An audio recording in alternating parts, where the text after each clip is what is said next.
लगता है अब की बार राजस्थान के उपचुनाव बड़े ही रोचक होंगे, जिसके चलते अभी तक कांग्रेस के तो एक भी टिकट डिक्लेयर नहीं हुआ है। वहीं भाजपा ने अपने बहुत ज़्यादा टिकट क्लियर कर दिए हैं, लेकिन माना जा रहा है कि जल्द से जल्द कांग्रेस की लिस्ट कभी भी आ सकती है, या यूं कहें कि आप जब ये देख रहे होंगे उस बीच भी आ चुकी हो तो कोई बड़ी बात नहीं है। लेकिन सबसे बड़ी और देखने वाली बात यह है कि इस बीच दौसा से टिकट मांगने वालों की लाइन बेशक कांग्रेस में लंबी है, लेकिन दीनदयाल बैरवा उर्फ डीसी बैरवा का कहना है कि उनका टिकट फाइनल हो चुका है।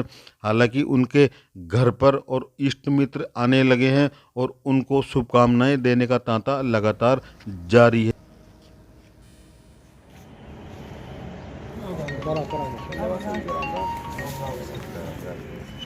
आपकी जो भी बातें हैं ना तो मेरे को देखो टेंशन मत लो, हम तुम पीछे मन दिन से कोई बात है। हम तो हमारे चाय से बात रखना चाहते हैं। बिल्कुल बिल्कुल हाँ, हमारी गाँव है ना, कई सालों से है साहब, जो आपका ही नाम हो सुगंधी हो रही है डॉक्टर तुम्हारा साहब नमस्कार। डॉक्टर साहब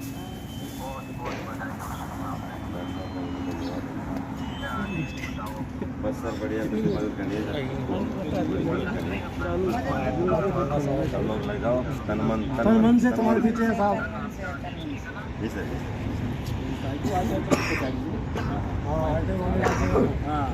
झगड़ा भी होगा तभी झगड़ा करता ही रहता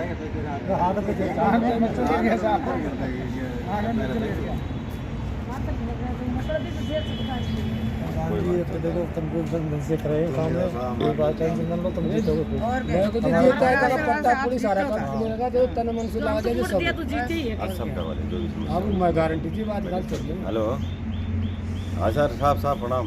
जीत का क्या समीकरण रहेगा जनरल मतदाताओं के हिसाब से सामने एसटी का उम्मीदवार? अच्छा, मेरे को सबसे पहले तो मैं मुरलीलाल मीणा साहब को, पायलट साहब को और सभी मेरे कांग्रेस पार्टी के आला कमान के नेताओं को धन्यवाद देता हूं कि मेरे को यहाँ उपचुनाव में प्रत्याशी बनाया है और मुझे भरोसा है कि हम यहाँ उपचुनाव 100% चुनाव जीतेंगे। पार्टी ने मेरे को यहाँ पे एक ऐसी कैटेगरी में दिया कि सामने एसटी का कैंडिडेट है और पार्टी ने मुझे भरोसा जताया यहाँ पे, तो मैं उसमें उम्मीदों पर खरा उतरूँगा, क्योंकि मेरे यहाँ पे ऐसा कुछ भी नहीं है। मुरलीलाल मीणा साहब, पायलट साहब का, गहलोत साहब का पूरा आशीर्वाद है यहाँ पे, और हम जैसे पिछले चुनाव जीते हैं वैसे चुनाव हम जीतेंगे। क्या स्ट्रेटेजी रहेगी जीत की? जनरल मतदाता बहुत बड़ी निर्णायक भूमिका में है आपकी बात। ऐसा है, जनरल मतदाता हमारे साथ में है और हम कंटिन्यू उनसे टच में हैं। वो लोग हमसे संपर्क कर चुके हैं और हम यहाँ के लोकल नेता हैं, हम लोकल हैं हम यहाँ के, और हमारे यहाँ पे लोकल की डिमांड थी, दोनों पार्टियों में लोकल की डिमांड थी कि लोकल। और आजकल तो देखो कोई सी भी सीट हो, इसमें कोई वो ऐसा सिस्टम नहीं है कोई किसी को टिकट दिया जावे। लोकल को, युवाओं को मौका दिया है पार्टी ने, और मुझे उम्मीद है कि लोकल की डिमांड थी दोनों पार्टियों में, कांग्रेस पार्टी ने मुझे यहाँ पे लोकल एक दलित को टिकट दिया। मुझे उम्मीद है कि सारे वर्ग मेरे को मतदान करेंगे और हम चुनाव जीतेंगे। काफ़ी लंबे इंतजार के बाद टिकट मिला है, आपको क्या कहेंगे? ऐसा है, ये तो प्रक्रिया है, 25 तारीख का नॉमिनेशन है। कई बार तो लास्ट में भी टिकट होते हैं। 2 दिन 3 दिन पहले रात को हमारे टिकट की मैसेज आ गया, डोटासरा साहब का फ़ोन आ गया, हमारे एमपी साहब का फ़ोन आ गया, पाटिल साहब का फ़ोन आ गया मेरे पास, अगर आप अपने चुनाव की तैयारियां करो। और मैं आज यहाँ से देव दर्शन करके और मेरे चुनाव की शुरुआत करूँगा, और परसों हम यहाँ नॉमिनेशन भरेंगे हम लोग। ये टिकट का श्रेय किसको दोगे? मुरलीलाल जी को? मुरलीलाल मीणा साहब, सचिन पायलट साहब, आला कमान के समस्त नेताओं को। तो ब्राह्मण मतदाताओं को साथ में क्या मूल मंत्र रहेगा? ऐसा मैं यहाँ पे लोकल हूँ, मैं यहाँ का लोकल हूँ, ब्राह्मण बाहुल्य क्षेत्र है, और मुझे उम्मीद है कि मैं उनके साथ बैठूँगा, उनके साथ बात करूँगा। वो लोग मेरे संपर्क में हैं, मैं काफ़ी लोगों से सबसे पहले मैं संपर्क कर चुका हूँ, और मुझे उम्मीद है कि ब्राह्मण मतदाता मेरी सुनेंगे, मेरे को मतदान करें। सामने किरोड़लाल जी के भाई एक बड़ा नाम है। हाँ, वो तो देखो बीजेपी से कोई भी हो सकता है, बीजेपी से किरोड़लाल जी भी हो सकते हैं, वो उन चीज़ों को आप छोड़ो, सामने कोई भी हो सकता है। हम चुनाव जीतेंगे, दम से जीतेंगे।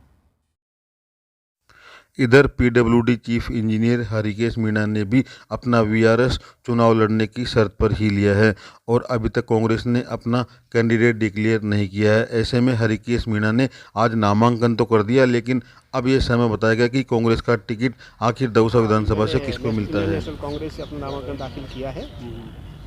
लेकिन अभी डीसी का नाम चल रहा है टिकट के लिए, आपने भी नामांकन किया तो कैसे रहेगा? हाँ, मैं भी अपना प्रयास कर रहा हूँ। अभी मैंने भी पेपर में पढ़ा था कि डीसी बैरवा जी का भी नामांकन उनका भी पॉसिबिलिटीज़ है। अभी कांग्रेस पार्टी ने फाइनल नहीं किया है, मैं अपनी कोशिश कर रहा हूँ, फिर पार्टी का निर्णय अंतिम होगा जो भी होगा। किस तरह की बातें हुई कि आपने वीआरएस भी लिया हुआ है? हाँ, मैं पीडब्ल्यूडी में चीफ इंजीनियर था और चुनाव लड़ने के लिए मैंने बीआरएस लिया है और अब नई ज़िंदगी की नई शुरुआत करने का मुझे इंटरेस्ट है और उसी के तहत मैंने बीआरएस लेके चुनाव में लगा। सरकारी नौकरी से सीधे राजनीति में आने का क्या कारण? सरकारी नौकरी का एक्सपीरियंस वैसे मैंने 35 साल नौकरी की है, जिसमें करीब 15 साल मेरा पीडब्ल्यूडी में दौसा का एक्सपीरियंस रहा है, जिसमें 2 साल एएन, 6 साल एक्सियन और 7 साल ऐसी रहा हूँ मैं। और अब सामाजिक फील्ड में मेरी इच्छा है उतरने की। मेरी ज़्यादा नौकरी बची नहीं है, 10 महीने और 10 दिन बचे हैं। तो वीआरएस किन शर्तों पर लिया था सर आपने? बीआरएस चुनाव लड़ने की शर्तों पर है। चुनाव में तो यदि टिकट नहीं मिलता है तो टिकट नहीं मिलता है तो मैं इंडिपेंडेंट चुनाव लड़ूंगा। लड़ोगे आप? अच्छा, कैसे देख रहे हो दौसा में किस तरह के मतदाता हैं, कैसे साधोगे? क्यों आप सरकारी सेवा में रहे हो, सीधे पब्लिक से जुड़ा हाँ, दौसा में बहुत रहा हूँ मैं और दौसा के हर मतदाता की नब्ज़ मुझे पता है। सांसद महोदय के साथ भी हमने काम किया था पीडब्ल्यूडी में और उसी के हिसाब से मैंने अपनी प्रायोरिटी डिसाइड करी है कि पहले दौसा से लड़ूँ। सांसद मुद्दे के नज़दीक होने का फायदा मिलेगा, नुकसान मिलेगा? ये तो कह नहीं सकते। पार्टी के सांसद महोदय पार्टी से रिलेटेड है, अगर पार्टी में रहे तो फ़ायदा मिलेगा, नहीं तो मैं अपने हिसाब से बातें हो रही होगी, किस तरह की बातें हो रही है टिकट के लिए? चल रही है। इंटरनल मैटर्स है, पार्टी का अपना डिसीजन जो भी होगा वो मान्य होगा। आपको भी किसी तरह का आशीर्वाद मिला होगा कि टिकट मिलेगा कि नहीं मिलेगा?